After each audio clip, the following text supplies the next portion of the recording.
दोस्तों, आज फिर से आप सबके बीच एक नई जानकारी लेकर आ गए।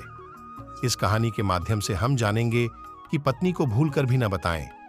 ये 4 बातें आचार्य चाणक्य ने मनुष्य के जीवन से जुड़े व्यवहारिक ज्ञान को अपनी नीतियों के माध्यम से समझाने का प्रयास किया है। उनके द्वारा दिया गया ज्ञान आज भी हमारे जीवन में उतना ही उपयोगी और प्रासंगिक है जितना कि उस वक्त था। इसी क्रम में आज हम आपको बताने जा रहे हैं आचार्य चाणक्य की उस नीति के बारे में जिसमें उन्होंने बताया है कि पुरुषों को अपनी पत्नी को कौन सी 4 बातें नहीं बतानी चाहिए। नंबर 1, आचार्य चाणक्य का मानना है कि कभी भी किसी पति को अपनी पत्नी को कमाई के बारे में नहीं बताना चाहिए। उनका मानना था कि महिलाओं को अगर अपने पति की कमाई के बारे में पता चल जाता है तो वह उन्हें उसे खर्च करने पर रोक लगाने लगती हैं।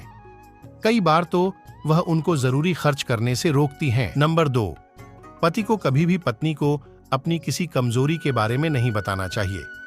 आचार्य चाणक्य मानते थे कि पत्नी को यदि पति की किसी कमजोरी के बारे में पता चल जाए तो वह बार बार उसी का हवाला देती हैं और अपनी हर जिद मनवा लेती हैं।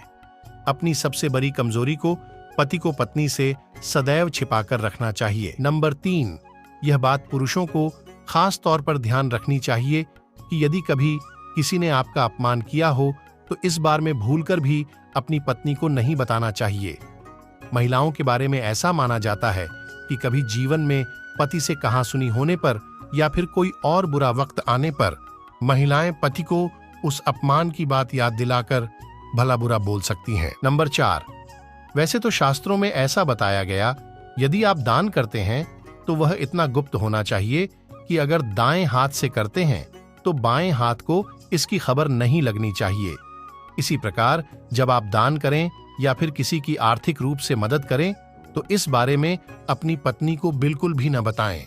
संभव है कि भविष्य में वह आपको ऐसा करने से रोक सकती हैं। दोस्तों, ये जानकारी अगर आपको अच्छी लगी तो चैनल को लाइक सब्सक्राइब करें, अपने दोस्तों के साथ शेयर करें।